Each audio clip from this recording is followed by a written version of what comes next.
hamisha xotirjamlik bo'lsin. Mana shunday shirin tilaklar bilan dasturimizni boshlaymiz. Bizda oliy toifali psixologimiz bor, Dilafruz Abdutolipova tashrif buyurganlar. Avvalambor bayram muborak bo'lsin. Rahmat sizga ham. Rahmat. Bugun bayramni qanday kutib oldingiz? Kim sizni birinchi bo'lib tabrikladi? Albatta, bugun bayramda birinchi bo'lib qiz farzandlarim tabrikladi, ya'ni qizaloqlarim. Undan keyin albatta otasi, ayol kishiga menimcha ko'proq turmush o'rtog'ining e'tibori kerak, lekin qiz bolaning e'tibori ham boshqacha bo'ladi va o'g'lim ham tabrikladi. No, birinchi bo'lib qiz farzandim tabrikladi. Ular oldindan bir oy oldindan tayyorgarlik qilishadi, pulchalarni yig'ishadi, ya'ni menga tayyorgarlik ko'rishadi sovg'a uchun. Sizchi? Siz ham ularga qanaqadir sovg'alar tashkil qildingizmi? Ular oldindan aytib qo'yishadi. Oldindan summasi yoki podarkani qayerdan olishni. Ular ham aynan mana shu qiz farzandni tarbiyalayotgan, qiz farzand o'stirayotgan onalarimiz ham hozir bizni ko'rishyapti-da. Aynan qizlarimiz o'zlarini sevishlari uchun, oilada, hayotda o'z o'rniga ega bo'lish uchun ularni bolaligidanoq to'g'ri parvarish qilishimiz va to'g'ri tarbiya qilishimiz kerak, to'g'rimi? to'g'ri. Aynan o'sha o'zini sevish deganda qizlarimizga nimalarni ko'proq o'qitishimiz kerak?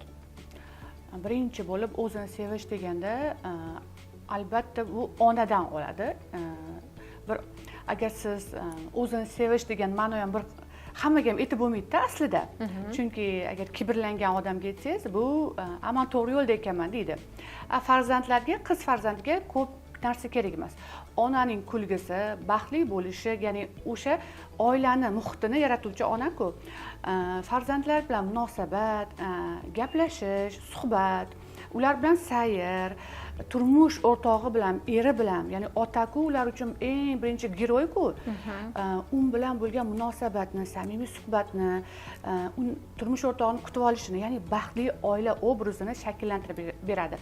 Bolalar, ayni qiz farzandlar gubka bo'ladi-da, onani 100% qanday munosabatlarga kirishish kerak, qanday oila shakllanish kerak, qanday mana shuni ichida o'zini sevish ham shakllanib ketadi. Ya'ni mana shunda ona ya'ni ayol baxtli bo'lar ekan deb sizdan obraz oladi. Birinchi bo'lib bolani, qizni o'zini sevishni o'rgatishdan oldin ayol o'zi resursda bo'lishi kerak.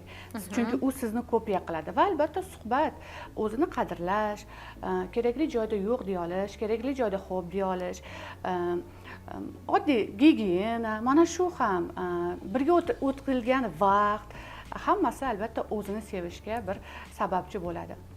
Siz o'zingizni sevasizmi? Albatta. Bizni doimiy ravishda tomosha qiladigan muxlislarimizga, umuman olganda ayollarimizga sizni o'zingizga xos bo'lgan uslublaringiz qiziqdi. Keling bugun shu haqida gaplashsak. Psixolog sifatida sizga murojaat qilayotgan ayollarni ko'piga yordam berasiz. O'sha hayotda, jamiyatda, oilada kerak bo'ladigan maslahatlarni berasiz. O'zingizchi, o'zingiz qanchalik mana shu oiladagi kelishmovchiliklarga yoki bo'lmasam o'sha ishdagi qanaqadir bir noqulayliklarga qanday yo'l topasiz? Menimcha sizda bu narsa oson bo'lsa kerak, to'g'rimi? Keling, eng avvalo turmush o'rtog'ingiz bilan munosabatlarda ko'proq nimaga e'tibor qaratasiz? Birinchi bo'lib turmush o'rtog'i bilan, ya'ni juftingiz bilan birga munosabatda tortishib qoldingiz, urushib qoldingiz, hamma narsa bo'lishi mumkin. Bu etap, bu norma aslida. Erkak kishi bilan olishmaslikni ayni yonib turganida ayollarga tavsiya qilardim. O'zim ham shunga amal qilaman. Olishni umuman foydasi yo'q, chunki erkakka biron bir narsa, turmush o'rtog'ingizga biron bir narsani isbot qilayotganingizda, jahli chiqayotganda kortizol ko'tariladi. U to'g'risida raqibini ko'radi. Ya'ni u go'yoki erkak kishi bilan urushgandek bo'ladi va bu munosabatlarning so'nishiga olib keladi. Aksincha, ayol kishi o'ylaydi, nimaga meni tushunmaydi? Yo'q, bunday paytda tushuntirib bera olmaysiz. Kamida 5 soat qoidasi bor.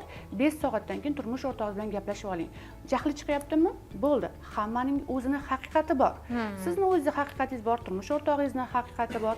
Shuning uchun 5 soatdan keyin gormonlar tushadi, inson o'zi uchun tahlil qiladi va shirin biron bir choy ustida yoki choydan keyin gaplashib olish kerak. Ya'ni nima kutgan edingiz, nima bo'ldi? Mana shunday qalb darajasida gaplashsangiz, albatta erkagingiz sizni 100% tushunadi. Men olishmayman va tergash. mana shu tergov ham, ya'ni qayerdasiz, nima qilyapsiz, qachon kelasiz, mana shu orqali ham ko'p janjallar chiqadi. Erkak kishini mana shu orqali tergab urush janjal chiqarsangiz, u sizda birinchi obraz onani ko'radi. Ona ko'rgani uchun, ya'ni o'zini onasini ko'radi. Chunki ona tergagan yoshligidan. Qayerdasan, nima qilasan, kelgin, bu ham munosabatlarga uzoqlashtiradi. Erkak kishini eng nozik nuqtasi bu uning erkinligi. Shuning uchun unga erkinlik berish kerak.